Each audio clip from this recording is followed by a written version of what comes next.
From Xylographs to Lead Molds, AD 1440A.D. 1921. By H. C. Forster. Individual movable cast metal. Type. The art of writing, and that of printing from wooden blocks, and all the subsidiary arts of illuminating, decorating, and binding manuscripts and books, had long passed out of the exclusive hands of the monasteries into the hands of students and artisans, before printing with individual movable cast metal type was invented. This epoch-making invention came into practical use between A. died in 1440 and 1446. When, therefore, Johannes Kohlhoff of Lübeck, Germany, printed the Cologne Chronicle in 1499, he used individual movable cast metal type. Typographic printing had long before superseded xylographic printing, that is, printing from a solid block of wood on which type of an entire page were cut individually by hand. Between the invention of individual movable cast metal type and the perfection by the Earl of Stanhope of his printing press, a period of about 360 years, very few improvements had been made in the mechanics of printing. Everything we know today about the art has come into use since 1799, and if Kohlhoff had come to life in 1799 and been permitted to resume his occupation of printer, he would have found himself practically familiar with the mechanical equipment of his craft as used in the establishment of the Stanhope Press in that last year of the 18th century. Centuries before 1440, printing is believed to have been attempted in China, presumably about the beginning of the Christian era. It is said that in the year A.D. 175 the text of the Chinese classics was cut into tablets which were erected outside the National University at Peking, and that impressions, probably rubbings, were taken of them. Some of these facsimile impressions are still in existence, it is asserted. Xylography was also practiced in China long before Europe knew the art. It can be traced as far back as the 6th century, when the founder of the Sui dynasty is said to have had the remains of the Chinese classics engraved on wood, though it was not until the 10th century that printed books became common in China. The authorities of the British Museum also report that Chinese writers give the name of a certain Pai Xing who, in the 11th century, invented movable type, and the Department of Oriental Printed Books and Manuscripts of the same institution possesses a copy of the Wenshin Tung Kao, a Chinese encyclopedia printed in Korea from movable type in A. died in 1337. To the Koreans also is attributed the invention of copper type in the beginning of the 15th century, and the inspection of books bearing the dates of that period seems to show that they used such type, even if they did not invent them. The first authentic European printing produced from individual movable type of which we have any recorded impression, bears the date of A. died in 1454. These documents are two different editions of the same letters of indulgence issued in that year by Pope Nicholas V. in behalf of the Kingdom of Cyprus. We do not know, however, whether they were printed from metal or wood type. As to the exact date of the invention of printing from individual movable type in Europe, we know only that it was some time prior to A. died in 1454. Where and by whom the invention came about, a dispute has been waged for more than 400 years, one of the most hotly contested questions in history. In short, Kohlhoff was in part responsible for starting this dispute. He published in his Cologne Chronicle a statement by Ulrich Zell, a printer of Mainz in Germany and a contemporary of Gutenberg, that Gutenberg had improved, but not invented the art, which he attributes to Coster of Haarlem, in the Netherlands, in the year 1440. Gutenberg stole Coster's type, according to Zell, and printed from them in 1442. Other unrefutable evidence shows that Gutenberg could not have begun printing at Mainz before the end of 1450. In addition to Gutenberg and Coster, we also find Waldvogel of Avignon, in France, and Castaldi of Felt, in Italy, mentioned as claimants of this invention. The value of their respective pretensions has been summed up by one well-known authority in the words: Holland has books, but no documents. France has documents, but no books. Italy has neither books nor documents, while Germany has both books and documents. As the case stands at present, after careful and impartial examination of all available evidence, no choice is left but to attribute the invention of printing with individual movable cast metal type to Lorenz Janszoon Coster of Haarlem in the Netherlands between the years 1440 and 1446, and not to Gutenberg of Mainz in Germany. Zell's statement in the Cologne Chronicle of 1499 is further substantiated by Hadrianus Junius in his Batavia. Junius stated that printing from individual movable type was invented by Coster in Haarlem, and that the Speculum Humani Salvations was one of his first productions. These two statements were made independently of each other, and both are corroborated by books to which they refer. The Speculum Humani Salvations, attributed to Coster by Junius, was partly a folio Latin block book, and partly typographically printed. From this and other records it has been clearly established that Coster began as a xylographer and ended as a typographical printer, and before 1472 he had manufactured and extensively used at least 7 different styles of primitive-looking individual movable cast metal type. According to tradition, while he was walking in a wood near Haarlem, Coster cut some letters in the bark of a beech tree, and with them, reversely impressed one by one on paper, he composed 1 or 2 lines as an example for the children of his son-in-law. Junius does not say it, but clearly implies that, in this way, Coster came to the idea of the movability of the characters, the first step in the invention of typography. He perceived the advantage and utility of such insulated characters, which hitherto he had been cutting together on one block, and so the invention of printing with individual movable type was made. The questions as to whether he continued to print with movable, wooden, type, or even printed books with them, cannot be answered, because no such books or fragments of them have come down to us. Junius' words on this point are ambiguous, and yet, upon the examination of the first edition of the Dutch Spiegel, of which 2 copies are preserved at Haarlem, no one would deny that there are grounds for this belief. The dancing condition of the lines and letters make it almost impossible to think that they are impressions from metal type. But for how long and to what extent movable wooden type were employed, if at all, cannot be positively stated. However, this idea of movability, and the accidental way in which it was discovered, form together the pith of the Haarlem tradition as told by Junius. Nothing seems more natural than that a block printer should cut such separate letters as Coster did on the bark of a tree and thereupon perceive that they could be used over and over again for a variety of words on different pages, while those which he used to cut in a solid block only served him for one page and for one purpose. It is equally clear from the Haarlem tradition that the art of casting metal type was the second stage in the invention, a development, or outcome of the primary idea of movable letters.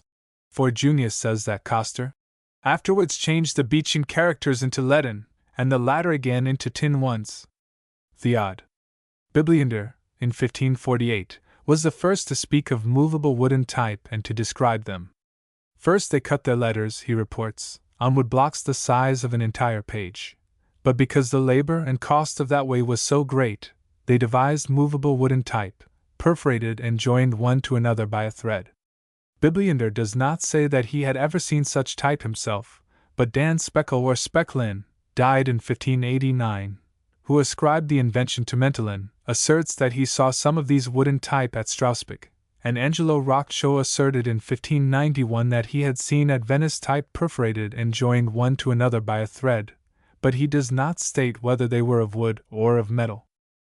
There is a theory also that between block printing and printing with movable cast metal type there was an intermediate stage of printing with sculptofusi type, that is, a type of which the shank had to be cast in a quadrilateral mold and the characters or letters engraved afterwards by hand. This theory was suggested by someone who could not believe in wooden type, and yet wished to account for the marked irregularities of the type used to print the earliest books. Granting that all the earlier works of typography preserved to us are impressions of cast metal type, there are still differences of opinion, especially among practical printers and type founders, as to the probable methods employed to cast them. It is considered unlikely, although not impossible, that the invention of printing passed all at once from xylography to the perfect typography of the punch, matrix, and mold. The types that Coster made and used were supposed to have been manufactured in one of 3 or 4 probable ways. Bernard believed that the first movable cast metal type were molded in sand, since that method of casting was known to the silversmiths and trinket makers of the 15th century. In substantiation of his theory, he exhibits a specimen of a word cast as a unit for him by this process, roughly similar to a modern linotype slug. A second suggested mode was that of casting in clay molds, by a method very similar to that used in the sand process, and resulting in like peculiarities and variations in the type. Otley, in his Invention of Printing, was the chief exponent of this theory. He believed that type were made by pouring molten lead into molds of clay or plaster, after the ordinary manner used from time immemorial and casting statues and other articles of metal. The imperfections in the type cast by the sand and clay processes, the difficulty of uneven heights in the various type, is supposed to have been surmounted either by locking up the form with the type face downward on the composing stone, or by perforating the type, either at the time of casting or afterwards, and holding them in their places by means of a wire or thread through the perforations. To this cause has been attributed the numerous misprints in those early specimens of the printer's art, to correct which would have involved the unthreading of every line in which a typographical error occurred. A striking proof that the lines were put into the form one by one, as a piece, instead of type by type, is shown in a blunder in the speculum of Coster where the whole of a last reference line is turned. It is as if a modern linotype slug were put in the form upside down. A third suggestion as to the method by which the type of those early days of printing may have been produced is described as a system that the type founders of about 1800 called polytypage, which is a cast facsimile copy of an engraved block of type matter. Lambinet, who is responsible for this suggestion, explains that this method really means an early adoption of the stereotyping process. Lambinet thought that the early printers may have discovered a way of molding and cooling metal so as to get a matrix plate impression of an entire page. Upon this matrix they would pour molten lead or tin, and by the aid of a roller, press the fused metal evenly so as to make it penetrate into all the hollows and corners of the letters. This tablet of lead or tin, when cooled, being easily detached from the matrix, would then reveal the letters of the alphabet reversed and in relief, similar to a present-day stereotype. The individual letters, of course, could easily be cut apart by a sharp tool, and the molding operation could be repeated, using the same matrix. The metal typefaces so produced would be fixed on wooden shanks, type high, and the font would be complete. It is impossible to suppose, however, that the Mainz Psalter of 1457, which Lambinet points to as a specimen of this mode of execution, is the impression, not of type at all, but a collection of casts mounted on wood. Yet another theory has been proposed by Dr. C.H. Enskede, head of the celebrated type foundry of that name in Haarlem. Enskede concludes that the Costerian type were produced from leaden matrices and the latter from brass patrices. Their bad, irregular condition was due to the tools being imperfect, and Coster in the first practice of his invention was inexperienced, and therefore bound to produce such imperfections as are found in the speculum.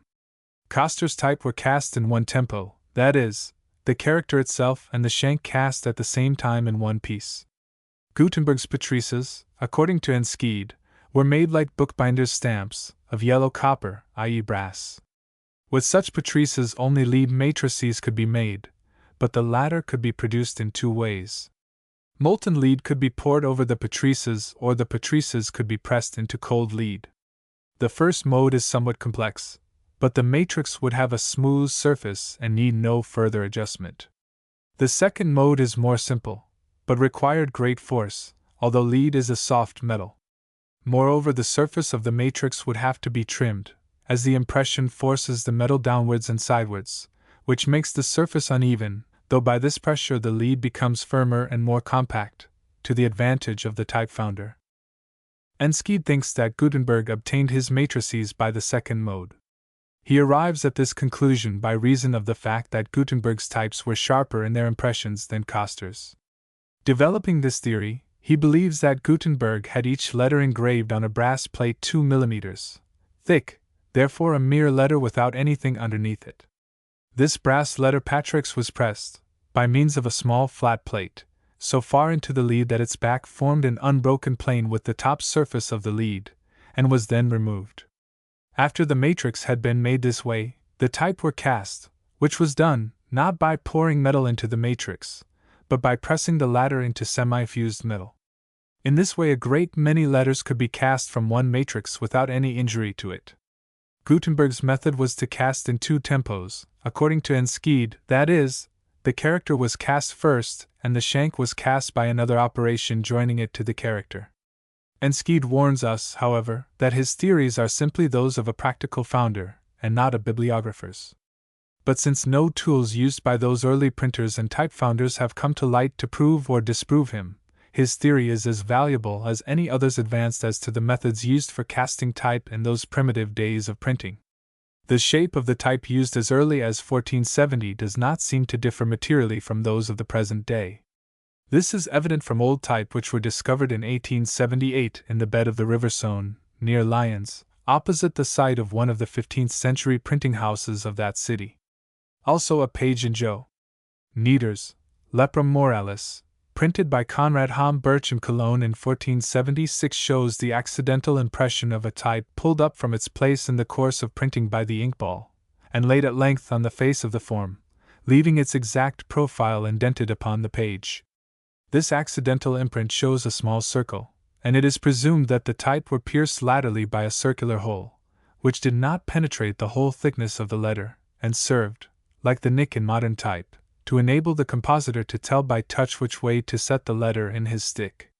The fact that a letter was pulled out of the form seems to show that the type composing the line could not have been threaded together, as set forth by Otley in his theory of clay molds for casting type. It is to be remembered, however, that in the early days of printing, every printer was his own type founder. The method of casting type had not been standardized, and each printer had his own individual ideas both as to the kind of characters and the method used in casting them. Some may have threaded their type together in lines, and others may have simply locked them up in the form face downward in the composing stone to overcome any irregularities caused by crude methods of casting. Vinck. Fines G. of Florence, in Italy, gives an extract from the cost book of the Ripoli Press, about 1480, which shows that steel, brass, copper, tin, lead, and iron were all used in the manufacture of type at that period. Today we have the wizardry of mechanical production in the manufacture of type. The linotype and monotype machines, uncanny in their operations, have also come into common practice. Without them, printing would seem almost as primitive, in typography, as it was in its infancy. Stereotyping. About the beginning of the 18th century, a certain van der Meyer, of Antwerp, made the next step towards a definite improvement in typography, the first that had been attempted since the invention of printing from movable, cast metal type.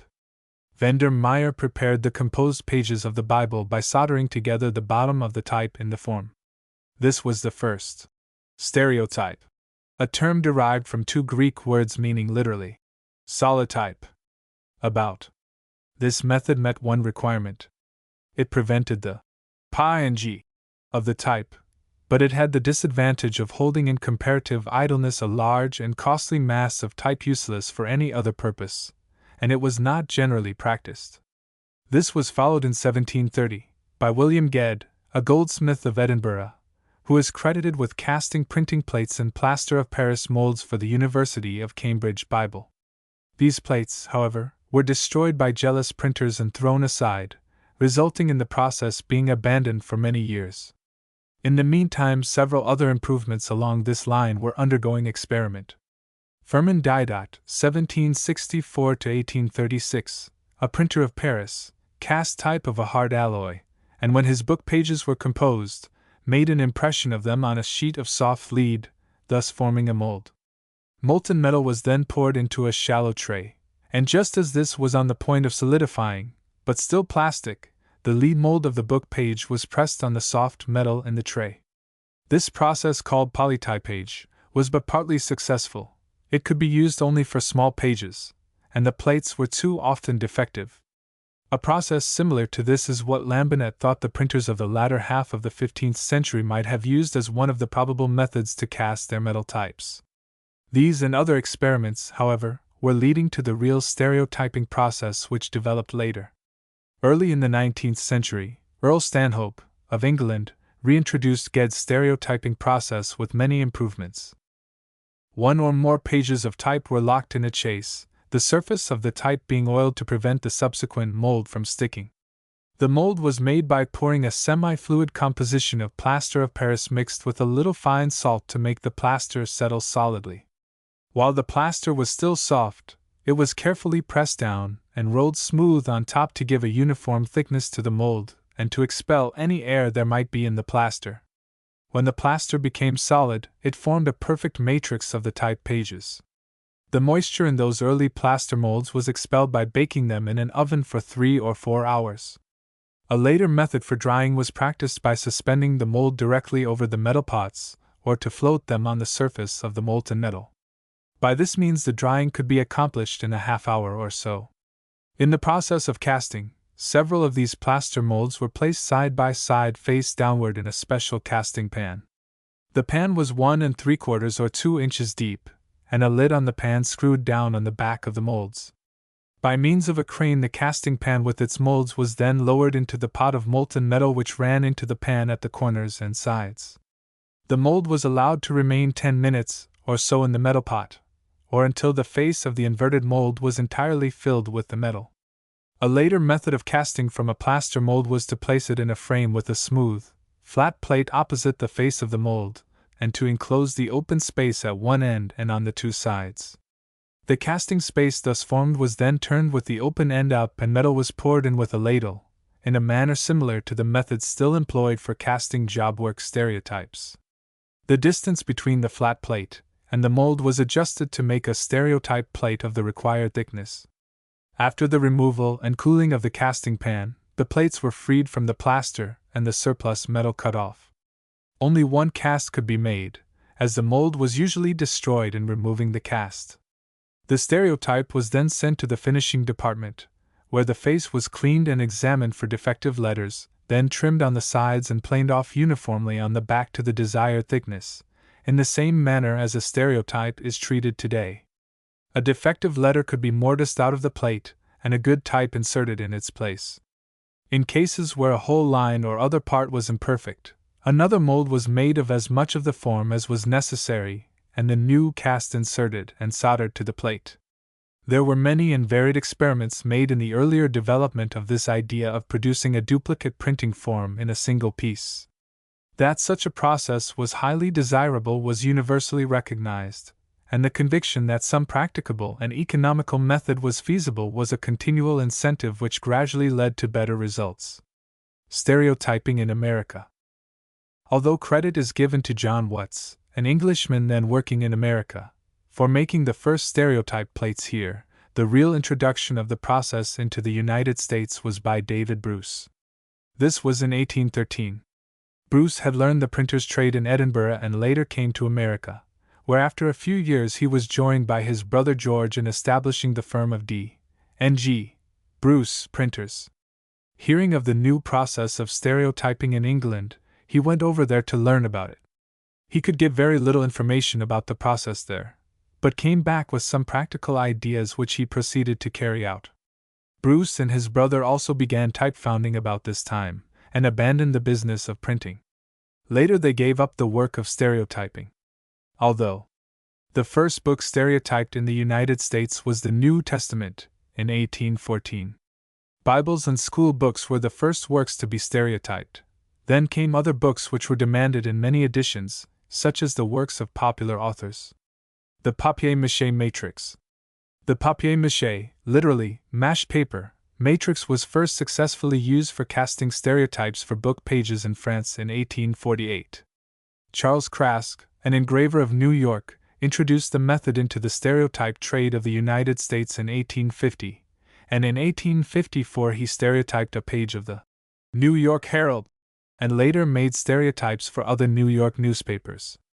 The modern wet stereotype, flong, in common use today, consists of several layers of special paper pasted together to form a thick sheet. The base is a sheet of special soft stock similar to firm blotting paper, such as is used between leaves of small blank books.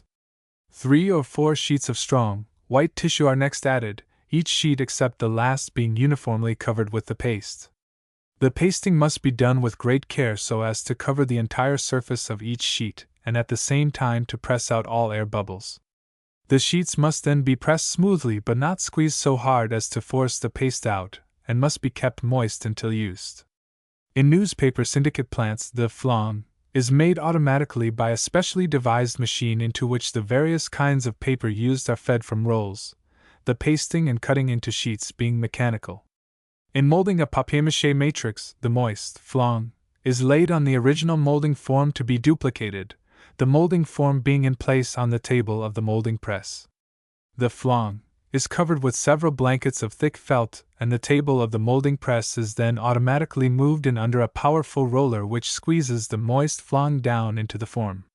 At the end of its travel, the table is automatically brought back again under the rollers to the position from which it started. The speed of the roller and the table is synchronized to obviate any possibility of the mat becoming wrinkled by sliding.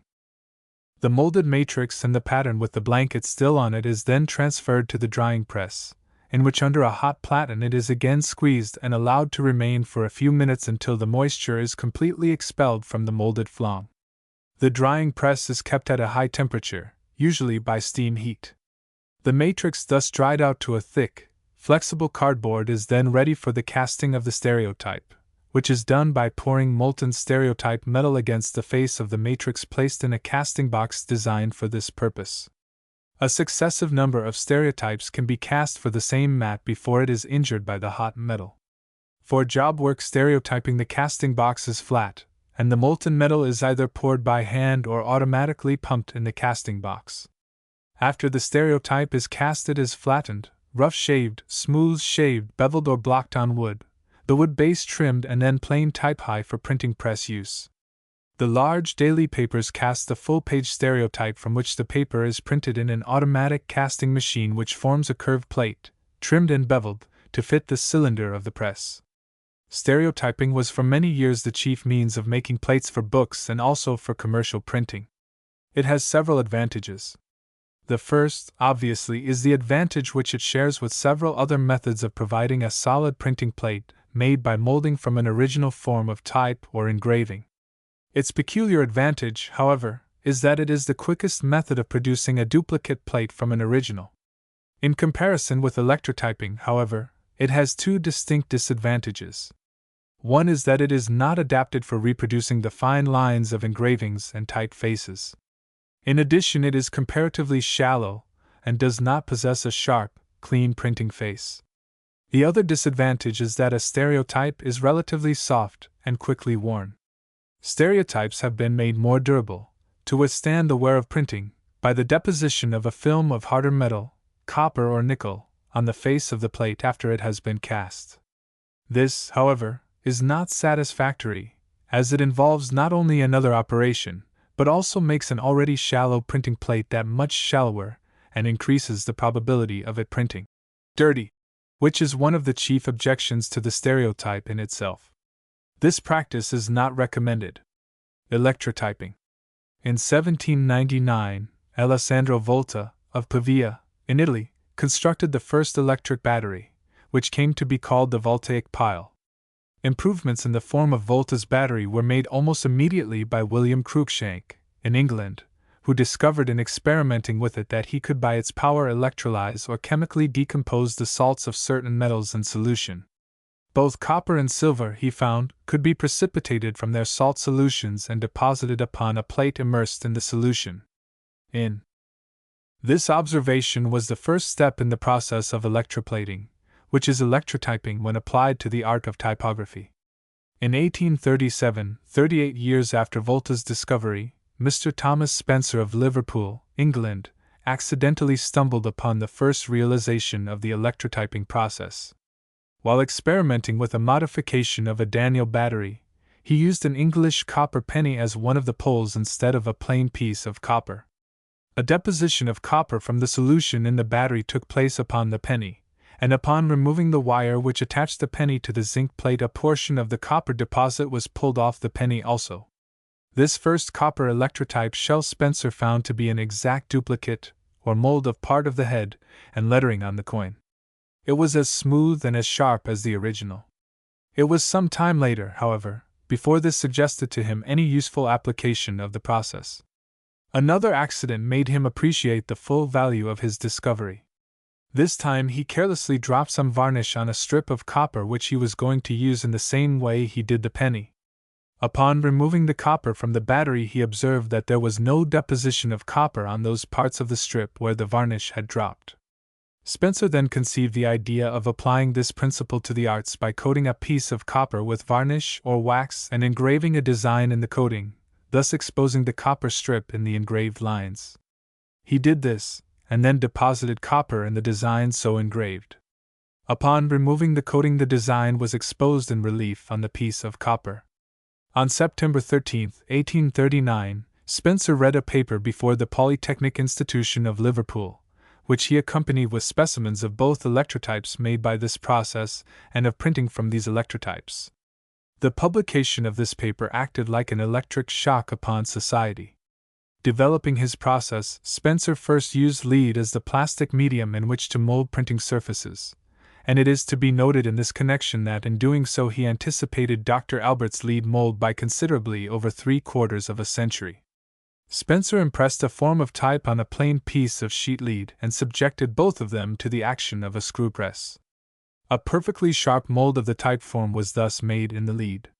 This lead mold was placed in a battery, and at the end of 8 days a copper shell 1/8 of an inch in thickness had been deposited. It was then removed from the apparatus, and the rough edge of the deposited copper filed off. Being subjected to heat, the copper shell loosened from the lead mold. Spencer called this a copper stereotype. The next step in developing the electrotyping process, after Spencer had demonstrated the practical application of the electrochemical deposition of a copper shell on a mold, was made by a Mr. Robert Murray. Mr. Murray was the first to use plumbago, or black lead, to give the surface of nonmetallic bodies electroconductive properties. He discovered that he could coat a mold of beeswax with black lead and deposit thereon a copper shell. This was in 1840. In the same year Smy's battery was invented. This was a marked improvement, and was a most important step towards making electrotyping a commercial possibility.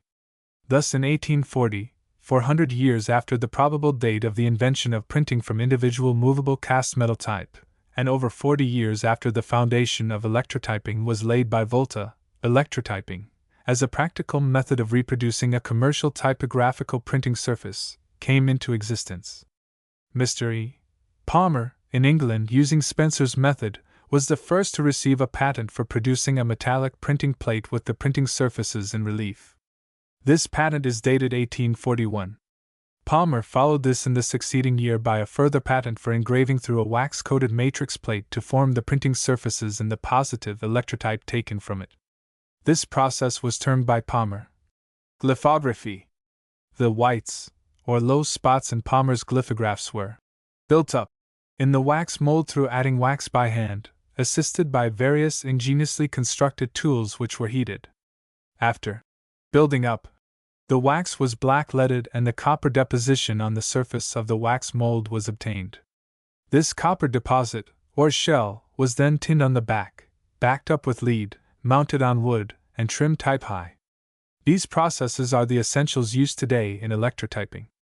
One of the earliest works illustrated by the Palmer process is The History and Antiquities of Brentford, Ealing, and Chiswick, by T. Faulkner, published in 1845, and the word glyphography occurs at the foot of many illustrations contained in it. In 1839, the first attempt was made at commercial electrotyping in America. In that year, Joseph A. Adams, a wood engraver connected with Harper and Brothers in New York, experimented along lines similar to those Spencer had pursued, but using a woodcut from which to mold. His electrotypes were made by taking an impression from the woodcut in an alloy of soft metal of which bismuth was probably the chief ingredient, and immersing the metal mold in an ordinary voltaic battery for the deposition of the copper shell. In making the impression, however, the woodcut was destroyed so that this method of making an electrotype was not commercially practical. The year following, Adams took advantage of Smy's battery and made an electrotype which was used in Mapes magazine in 1841. He also employed this process for making illustrations for Harper's Family Bible, issued between 1842 and 1844. The first successful commercial electrotyper in America was John W. Wilcox, of Boston. A woodcarver named Chandler told Mr. Wilcox that if he could repeat what Adams of New York had done with a woodcut in 1839, that he, Chandler, would lend him the necessary woodcuts for experimental purposes. In less than 60 days in 1846, Mr. Wilcox had put into practical use every essential principle known for the next 25 years in electrotyping. In 1855, Mr. Gay of New York first used tinfoil for the purpose of soldering the copper shells to the metal backing.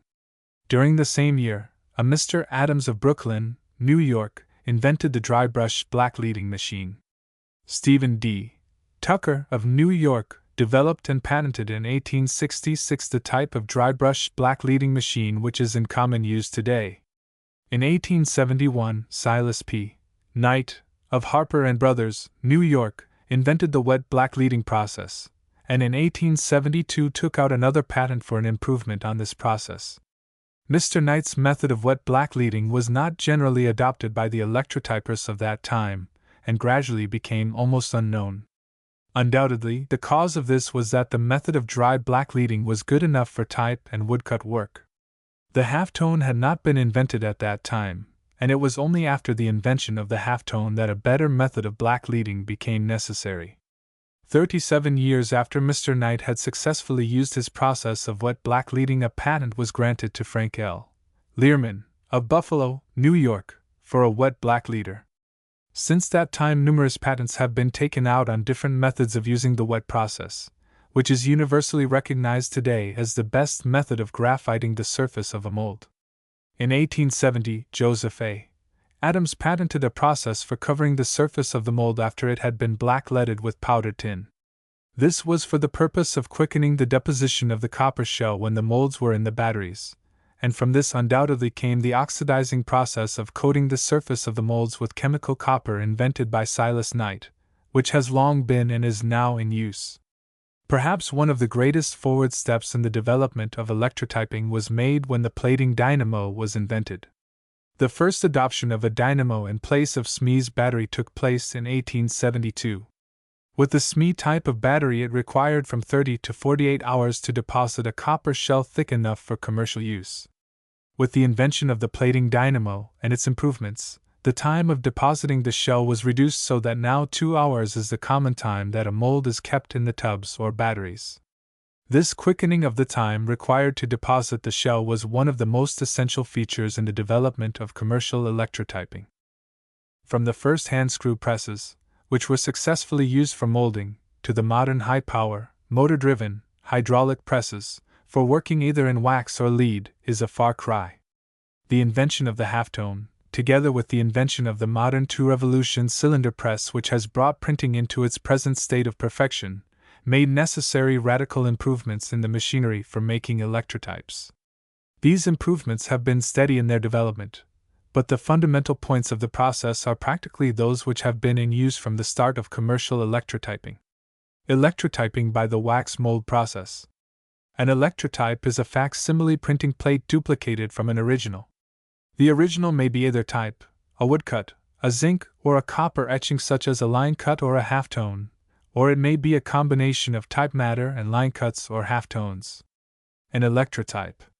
We commonly think of electrotypes as printing plates made of copper, but any metal which can be electrochemically deposited may be used. Because of their wearing qualities and economy, however, copper and nickel are the two metals commercially used for electrotyping. Briefly, an electrotype is made by taking an impression of the original in a plastic substance, thus forming a mold or matrix, depositing copper or nickel on the mold, removing the copper or nickel shell from the mold and backing it with a semi-hard metal, trimming the metal to printing plate thickness, and beveling, or blocking on wood, the trimmed plate for printing press use. In modern practice, more than 25 different operations are necessary to make a finished electrotype ready for the press. They may be enumerated as follows. Case making. The flowing of a molding compound composed of ozokirite, a resinol mineral wax, onto the case. The case is of copper. Case making. Flashing the case. Passing a flame over the surface of the melted ozokirite immediately after flowing the case in order to remove air bubbles. Flashing the case. Case shaving. The automatic shaving of the top surface of the flowed case after the ozokirite has hardened to give it a smooth, even surface for molding. Case shaving. Graphiting. Brushing surface of case with molding graphite to prevent the pattern from sticking to the wax mold. Graphiting. Molding. Making an impression from the original zinc line etching, halftone or type form in the waxed case. This is done by means of a hydraulically operated molding press. Molding. Cutting down. The leveling off by hand, using a sharp trowel-shaped tool, of the splurge after the impression has been made. Flashing is also used here to remove the burr left around the letters after the cutting down process. Cutting down. Building up. The adding of wax by hand to the blank spaces in the molded case so that in the finished electrotype they will be well below the printing face. Building up. Black leading. Making the face of the molded case electrically conductive by applying graphite. Black leading. Stopping out. Insulating with a thin coating of wax the edges and back of the copper case to prevent copper being deposited except on the face of the mold. Stopping out. Pumping out or oxidizing. Coating the face of the molded case with chemical copper to hasten deposition of copper shell in the bath. Pumping out or oxidizing. Deposition of shell. The molded case is put in the electrolytic bath for the deposition of shell thereon. Deposition of shell. Releasing shell from molds. Stripping the deposited shell from the waxed mold by dashing hot water on it. The wax is melted off case and used again. Releasing shell from molds. Washing copper shell. Hot lye water or steam is used to clean off any wax sticking to it. Washing copper shell. Trimming copper shell. Rough edges of shell outside the guard line trimmed off. Trimming copper shell. Aciding copper shell. An application of fluxing medium to back of copper shell so that tin will adhere. Aciding copper shell. Tinning copper shell. Tin foil is melted on the back of the copper shell. This is the solder between the copper shell and the metal back, without which the metal backing would not adhere to the shell. Tinning copper shell. Backing up. The flowing of electrotype metal on the back of the tinned copper shell for the purpose of making a foundation for printing. Electrotype metal is an alloy of 94% lead, 3% tin for flowing and 3% antimony for hardness. Backing up. Scrubbing the cast. A power-operated scrubbing machine using a hydrocarbon oil as the cleansing medium to clean the printing face of the electrotypes. Scrubbing the cast. Cast sawing. Sawing off the surplus metal of the cast before finishing. Cast sawing. Flattening the casts. Hand operation with mallet and flattening block to take the warp out of the electrotype caused by the contraction of the metal in cooling. Flattening the casts. Rough shaving. Planing off superfluous metal from the back of the electrotype. Rough shaving. Finishing. Putting the printing surface of the electrotype in perfect condition for press after leaving the foundry department. This is done by hand and requires a high degree of skill. Finishing. Smooth shaving. The finishing shave of metal from back of electrotype to bring it to the required thickness. Smooth shaving. Routing. Cutting out the high but non-printing surfaces of the electrotype by a routing machine. Routing. Guard line sawing. Cutting the guard lines or bearers off the electrotype to practically the finished size before blocking or beveling. Guard line sawing. Blocking. Fastening the plate on wood base with brads driven through the metal. Blocking. Trimming. Trimming the wood-mounted electrotype to its exact finished size. Trimming. Type-high machining. Used for planing the bottom of the wood base so that the mounted electrotype is of printing press requirements, i.e., 0.918 high. Type-high machining. Electrotyping by the lead mold process. Electrotypes made by the genuine Dr. Albert lead mold process are always duplicates of fine-screen halftones or mezzotints used for the highest class of commercial job work, such as 3 and 4 color process or duotone printing on paper with a highly glazed surface. Electrotypes. The largest press used in lead molding will give a maximum pressure of 2,000 tons per square inch on a 30-inch ram hydraulically operated. The weight of this press is over 30,000 pounds. In the lead mold process, the plastic medium used is a soft, thin sheet of what is called impression lead. 0.040 inches thick, instead of wax, and the lead is placed on top of the original to be duplicated, instead of vice versa, as in the wax molding process. No building up, nor black leading, is necessary. In all other respects, the consecutive steps towards the completion of the lead mold plate are identical to those used in the wax mold process. Aluminatypes.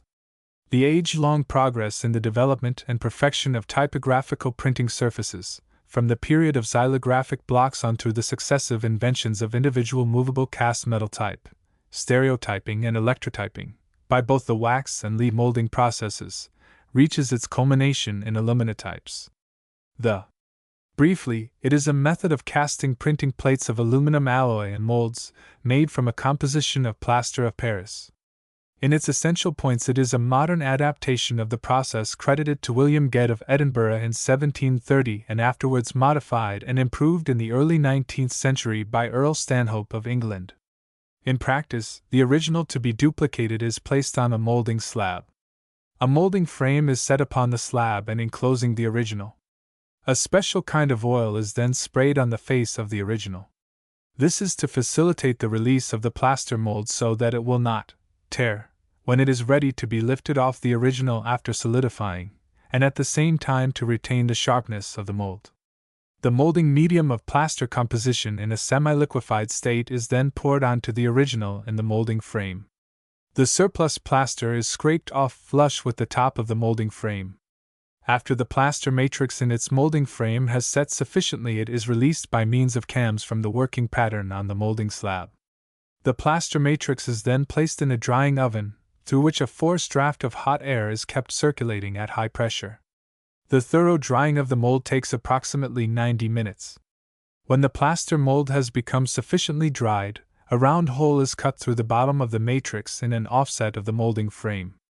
This hole is the gate through which the molten aluminum is forced. The mold is then securely locked upright in a specially designed casting machine. The aluminatype is cast by pressure and not by pouring as in the case of stereotypes, which depend entirely upon gravity. Fused aluminum alloy is poured into a hopper on the casting machine.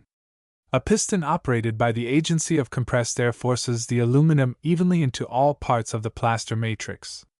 When the cast is completed, the molding frame is taken from the casting machine and the aluminatype removed from its plaster of Paris matrix. Authorities. An Outline of the History of Printing, by R. A. Petty. Typographical Printing Surfaces, by L. A. Legros. Manual of Electrometallurgy, by Napier. The Encyclopaedia Britannica. Electrotyping and Stereotyping. Typographical Technical Series, Volume 15. The Rapid Electrotype Company. The Making of the Foolproof Newspaper Drawing. Some advertising pictures print well. Others do not. Why? It's all a matter of going about it in a know-how way. By J. Livingston Larned. An advertiser, perhaps one of the largest users of newspaper space in the country, sprang a surprise recently on his ad manager. Into the office he came, one day, grim-visaged, jaw set, fire in his eyes, and armed with no less than 50 clippings from exchanges. And on the amazed ad manager's desk he placed two conglomerate piles of advertising matter. One represented the national newspaper campaign of his own industry, the other a collection of newspaper advertisements, picked at random. "I think I have conclusive proof," said he, in no mild mood, "that you fellows are not as efficient as you might be. Here are our advertisements, from papers everywhere. The illustrations print abominably. Look at them. The matter has been called to my attention many times, by the newspapers themselves, by our road representatives, and by local dealers. They say our electro service and our straight national campaigns are all muddied up with pictures that nobody can decipher. Here's conclusive proof of it. Not a clean-looking cut in the series, and you can't blame it on paper and press work and all that. They're all bad." The advertising manager glanced casually at the exhibits. The criticism was valid. Here was a daily newspaper campaign, running into space valued at approximately $60,000, and the displays, 3/4 illustration, were mussy, involved, smeared up, and unsatisfactory from a reproductive standpoint. Solid black backgrounds were a sickly, washed-out gray, and in other places intricate pen work had run together. It was equally true that clippings of competitive advertising and advertising in general, selected at random, were strangely clean-cut. The comparison was startling.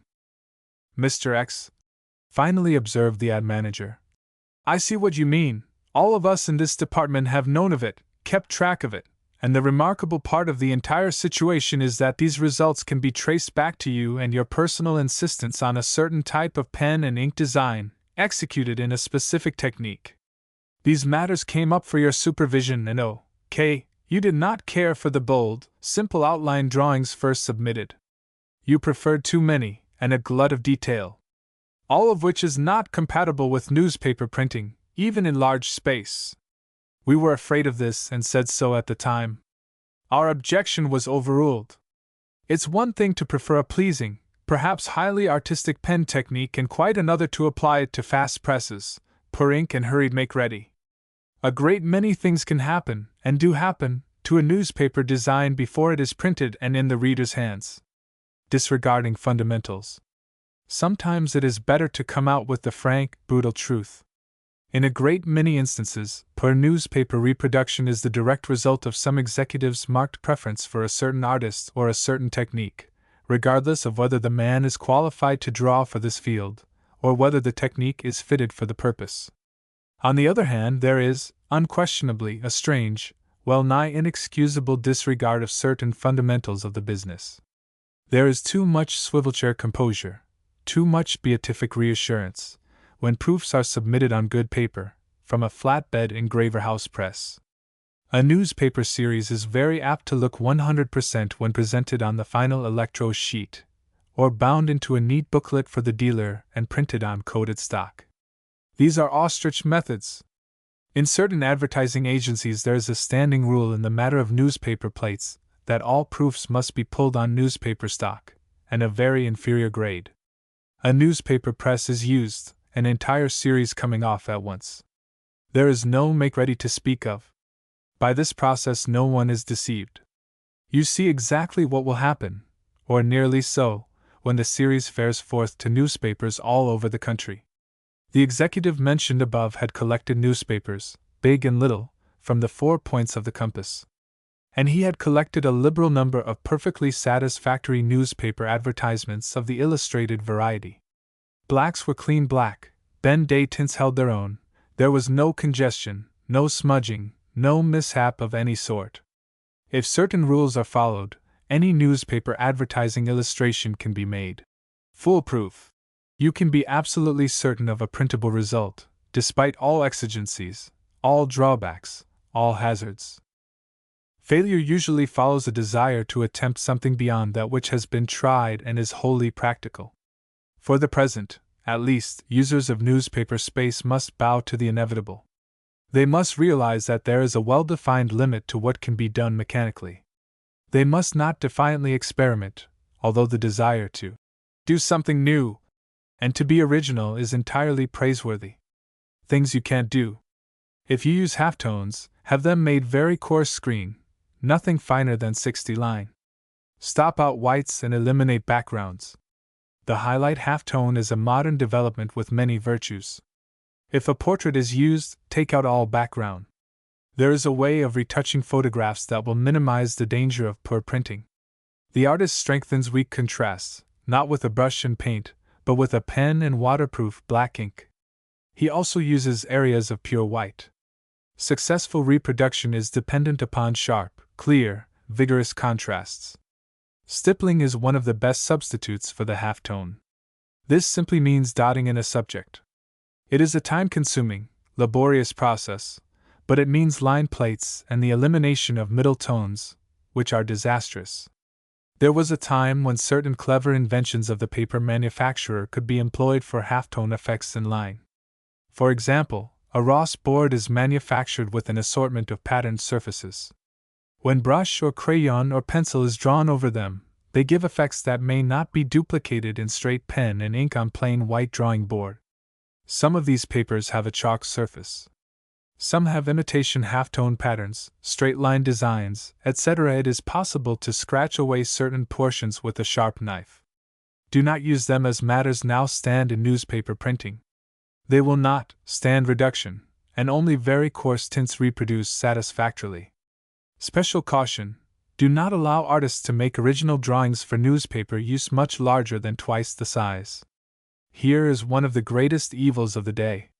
The artist seems possessed to make his original on a full sheet of paper, when he knows that the plate is for 2 or 3 newspaper columns. What happens? An illustration which makes a handsome showing in the original will inevitably fill in when reduced to actual size. Figure it out yourself. Look at it through a reducing glass. Lines that seem wide apart almost touch in the congestion that follows great reduction. The really wise and shrewd artist makes his newspaper drawing actual size. Not more than a dozen Ben-Day patterns can be used safely, now, in newspapers. Do you know the meaning of Ben-Day? It is a mechanical tint, printed mechanically either on the plate, by the engraver, or on the original drawing, from an ink gelatin surface and rubbed on with a stylus. Magazine reproduction accepts it in all its forms. Newspaper stock muddies it up when it is too fine. In any event, when selecting a pattern, see that it is an open one and have it put on the engraving, not the design. If on the design, it means a reduction. If on the plate, it means no reduction, but precisely as shown in the Ben-Day Book of Patterns. Avoid complex line treatments and techniques, such as cross-hatching and the laying in of many very fine 290 pen lines close together. They look well in the original, they seldom print well on newspaper stock. They reduce abominably. Any newspaper illustration should have plenty of white margin to relieve it. When a drawing is cramped, packed in, suffocated by side rules, borders, and text, it suffers. Clear outline drawings, with an occasional dash of black, prove most efficient for newspaper reproduction. They can't fill in, they can't smudge, they can't become contaminated by clots of printing ink or defects in the newspaper stock. Not even fast press work can damage their printability. But remember, not all outline drawings are alike. Great originality of technique can be secured. Careful of black areas. Large areas of solid black are not advisable. Think it over. Ink flows irregularly on newspaper presses. One copy may show up exactly as in the original. The next may develop a white halo, a gray tendency, a smeary, half-baked look. No two impressions will be quite the same, and it is logical to see that this is apt to be so. Any imperfection or irregularity in the ink roller will cause it, or the collection of foreign matter on cut or roller. Any black area larger than 2 inches square is a hazard. Advertisers often think that masses of solid black will make an advertisement stand out. They would if they printed a smooth, even black, which they seldom do. But liberal white margins are far more potent in attracting attention and in segregating an advertisement from mixed company than solid blacks. The appearance of large areas of black may be secured via subterfuge. One method is to form the background of heavy black lines, quite close together. The white spaces between save the printing. Look at straight type through a magnifying glass. Not even type is printed clear black. Then what chance would an even surface of large proportion have? Newspaper cuts should be routed deep. Routing is merely the deepening or entire cutting away of extraneous matter on the engraving, that is, where there is no printing surface. The smudges of hideous design often seen are really an impression of a metal surface that has not been routed out properly. Every engraving should be examined critically for such defects. Avoid placing a shaded area against a black area. As we have intimated, the heart and soul of the successful newspaper drawing is contrast. The beginning of every advertisement or series of advertisements is represented in terms of a first visualization. It is in pencil. These should be made same size, that is, the actual size they are to eventually appear. Then no one, the artist least of all, is fooled by disparity of proportions. Keep it simple. The visualizer should keep one cardinal point in mind. Keep newspaper advertisements simple. The less there is in them, the better. 32 of the ads selected by our advertising friend, mentioned earlier in the story, were good because they were simple. Type was held to blocks, and with as little change in style, size, and character of type as possible.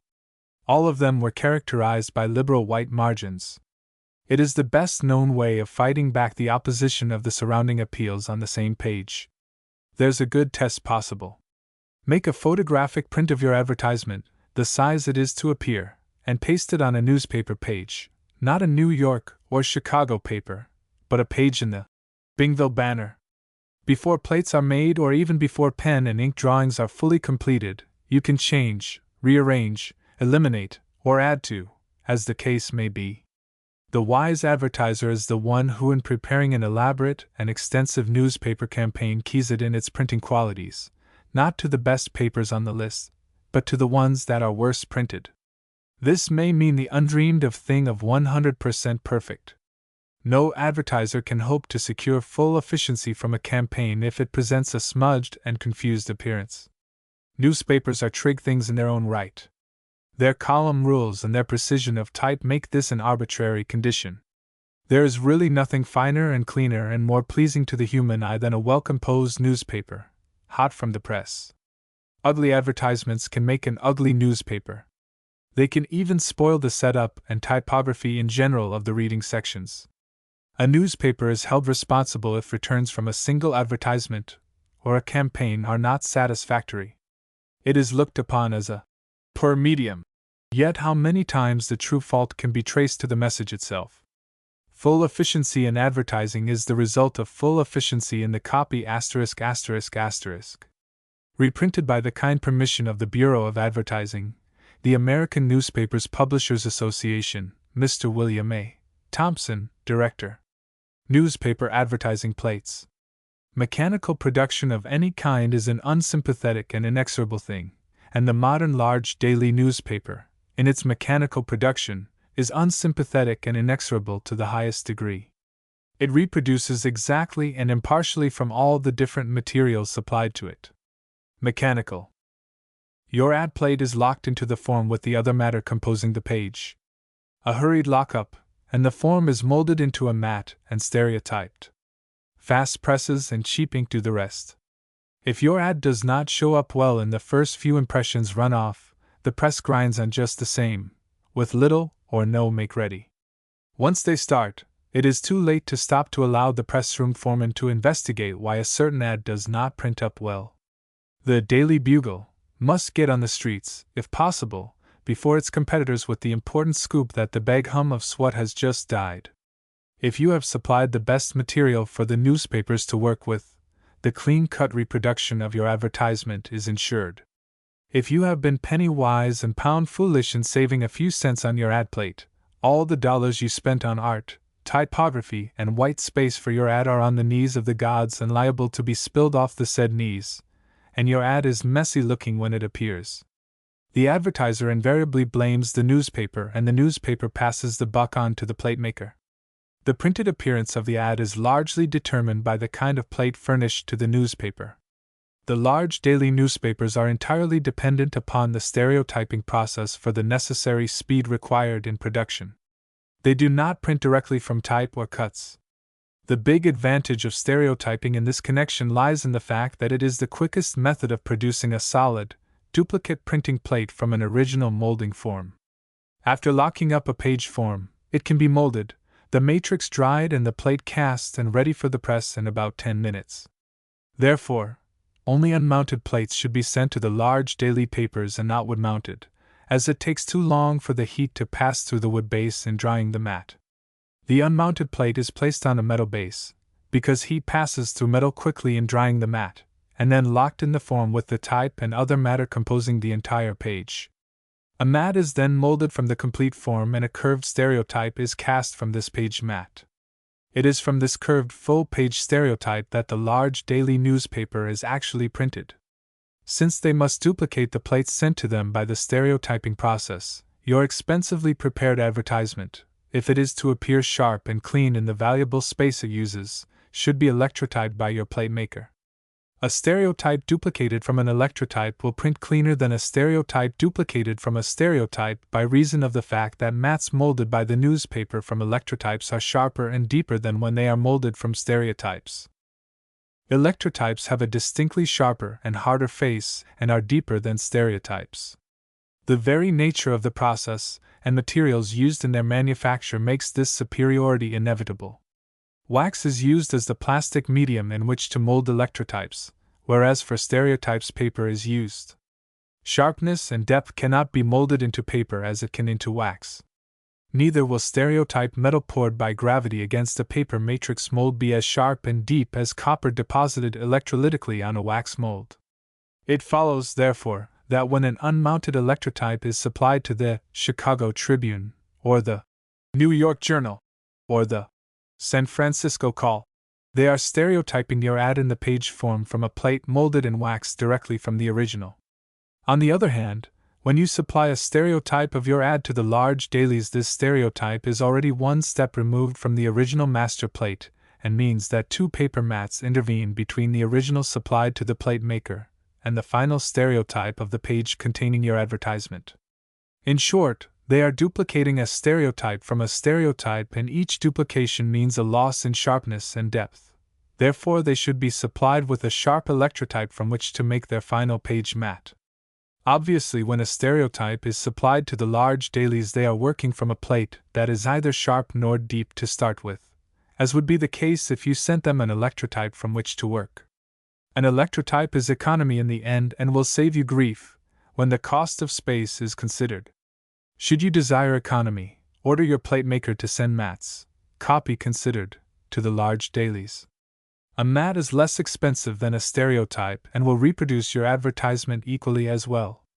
When you send them a mat instead of an electro, there is one more duplication for the newspapers to make in producing the final stereotype from which they print, but the mat which your plate maker furnishes them is at least molded directly from the original plate, so that it is sharper and deeper than the mat the newspapers have to make when you furnish them a stereotype from which to work. When you furnish the large dailies with the mat, they cast a flat stereotype first, which is locked up in the form with the other matter composing the page. This entire form is then molded into a mat and stereotyped. The small dailies and country newspapers print directly from type and cuts. They use a flatbed press. For this reason, it is necessary that the advertising plate, or dealer's cut which you furnish to them, should be mounted type high. The best plate you can furnish them is none too good. Their make-ready and the general handling of their material is not of the highest order in efficiency as compared to the large dailies, and it is entirely probable that even with a good sharp electrotype, your advertisement may not show to advantage. With a stereotype, the liability of smudgy printing is greatly enhanced. The Rapid Electrotype Company knows the mechanical equipment of the different newspapers throughout the United States. It sends mounted plates to those papers that print directly from type and cuts, and unmounted plates to those that stereotype their forms. This detail is left entirely to their discretion. The names of the towns to which your advertisement, or dealer's cut, is to be shipped is all the information they require in order to determine whether or not to ship mounted or unmounted plates. The Rapid Electrotype Company. The Rapid Electrotype Company of Cincinnati was organized in July 1899, and incorporated under the laws of Ohio in May 1902. It has been in service over a fifth of a century. The Rapid Electrotype Company. Prior to the organization of the Rapid Electrotype Company, electrotyping was, on the whole, a localized business. The Rapid Electrotype Company pioneered in the service of making and distributing newspaper advertising plates, electrotypes, illuminatypes, stereotypes, and mats, direct from its factory in Cincinnati to newspapers and dealers throughout the United States. The originality of this service, intelligently rendered to advertising agencies and advertisers, was one of the reasons for the increase of their capacity from only 5,000 square inches of plate matter daily in 1899 to 1 million square inches per day in 1921, and from an organization of only 9 men to one of over 250, working in day and night shifts. Their new factory is unquestionably the largest of its kind in the world, especially designed and equipped for the making and distribution of newspaper ad plates of all kinds. Over 45,000 square feet of floor space is devoted to this service, and with their highly developed cooperative facilities, they occupy a unique place in the advertising plans of many large national advertisers and advertising agencies. Factory practice. Developing and serving an ever-increasing volume of business has brought about a specialization in the factory practice of the Rapid Electrotype Company. It has kept pace with the demands upon its production and has made improvements in manufacturing methods designed to cut corners and cost of manufacture, to be shared with its customers, and to make its service truly rapid for all emergencies, without sacrificing quality. Its commercial job plate department is a separate and distinct unit from the newspaper advertising plate department. The character of the respective requirements of commercial job plates and newspaper advertising plates make this departmental production advisable. A lead molding press built by the F. Vazel MFG Company, weighing over 30,000 pounds and developing 2,000 tons pressure per square inch on a 30-inch hydraulically operated ram, is used in the job plate department. On this press are duplicated, from the finest screen halftones, the highest quality electrotypes and nickel types to be used in 3 and 4 color process printing.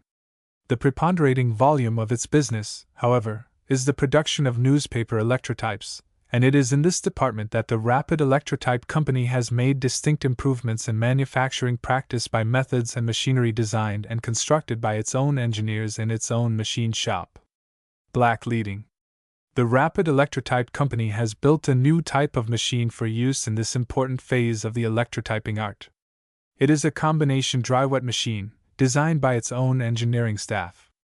Those familiar with electrotypes well know the superiority of the wet black leading process, especially for halftones, stipple, Ben-Day or fine type, where much of the detail and sharpness is lost in dry black leading, because of the crushing effect the brushes have on the wax mold.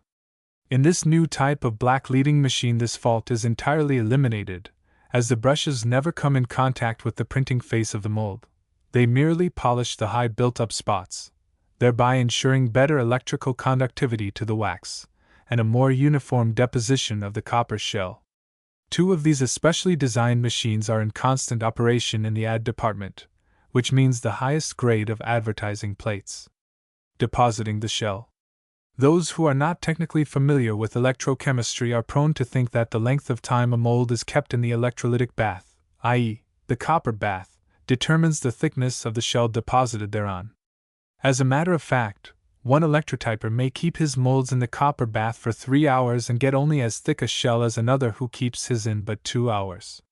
The element of time does not determine the thickness nor quality of the shell deposited. The determining factors in this phase of electrotyping are the composition of the electrolytic bath, its temperature, and the current density applied. In addition, the purity of the materials, the cleanliness of the batteries, the perfection of the electrical connections, as well as the distance between the anode and the cathode are all matters of importance. These factors are all variables and must be confined between narrow limits. This important phase of manufacture in the Rapid Electrotype Company is under the supervision of an electrochemical engineer. Plus this fact is the accuracy of mechanical operation in handling wax molds from the time they are put into the batteries until they are taken out with the shell deposited thereon and ready for tinning and backing up. The molded cases are suspended at regular intervals of 20 inches from an endless chain conveyor operating directly over the batteries. This conveyor carries the cases edgewise through the electrolytic bath between 2 rows of anodes which are 4 inches apart. At the end of each battery, the conveyor automatically lifts the cases out and over into the next battery in the series, of which there are 7. The 8th tub contains pure running water for washing the case after the complete deposition of the shell. The speed of this conveyor is regulated so that when the molded case has reached the end of its journey through the series of 7 batteries, the other factors also being regulated, a shell of uniform thickness and texture throughout is deposited thereon. This automatic handling of the cases in the batteries eliminates the necessity of the batteryman pulling the case out of the bath by hand from time to time in order to peel back a corner of the shell to see if it is thick enough, which is the common practice. In other words, the element of human guesswork is eliminated, and in addition, the items of time and handling are greatly reduced. Backing up the shell. Backing up the shells with the metal base, i.e., casting, is done automatically by the Rapid Electrotype Company. A rotary casting table with a capacity of 10 pans revolves around its axis on a plane that brings each pan immediately below a spout through which the required metal is automatically flowed from the bottom of the metal pot on the tin shell placed therein. When the required metal backing has been flowed, the table turns to bring the next pan with its shell under the metal spout. The amount of metal flowed is exactly regulated. As the casting table completes a circuit, the first shell backed up has cooled so that it can be removed to the scrubbing machine.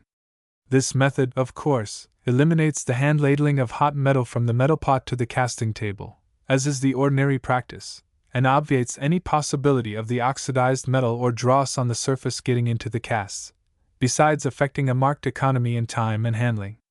In addition, it casts the plates flat, thereby eliminating about 75% of the finishing, which, of course, means a better printing plate. 3 of these machines are used. The Rapid Electrotype company developed and built these casting machines in its own machine shop and owns the patents covering them. The Aluminatype process. The development, perfection, and introduction of the Aluminatype process for duplicating a printing surface in a solid piece is one of the outstanding accomplishments of the Rapid Electrotype company, and marks a distinct step in advance of the other and older methods used in the graphic arts, for certain classes of printing. Aluminatypes are much harder than an electrotype or stereotype and have as sharp and deep a printing face as an electrotype. The aluminatype process will reproduce as sharp and clear as the electrotyping process an 80-line screen halftone, which is really too fine a screen for newspaper printing. A distinct advantage aluminatypes have is in the item of weight.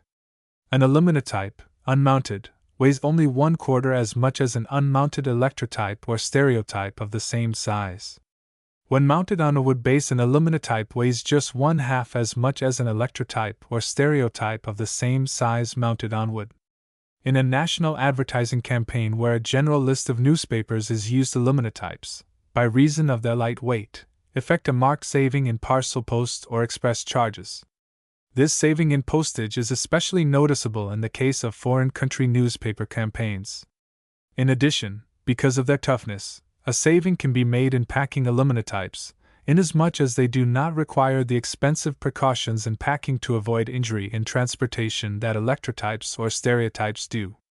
They will not bend, their printing face cannot be injured by the ordinary mishaps attendant upon handling in transportation. For all practical purposes, it can be said that aluminatypes are indestructible. Matrices. The ordinary practice followed in making mats is to use an electrotype or stereotype pattern plate made from the original form.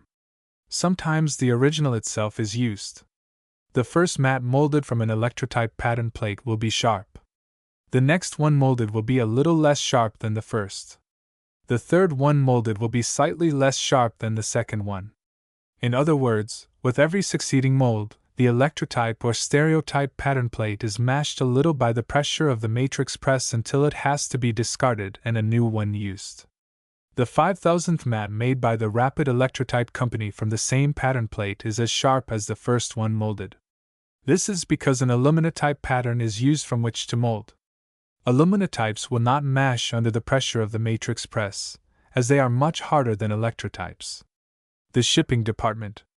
The shipping department of the Rapid Electrotype company is one of the most important and highly systematized in the entire organization, and in the manner of handling orders for distribution to newspapers in large campaigns or in making bulk shipment direct to the advertisers is unique. It is in this department that the packing and routing of advertising plates to newspapers or dealers is done. A system of triple checking each item of all orders precludes, as far as is humanly possible, any error in filling accurately all specifications. This brochure was compiled by H. C. Forster of the Rapid Electrotype Co.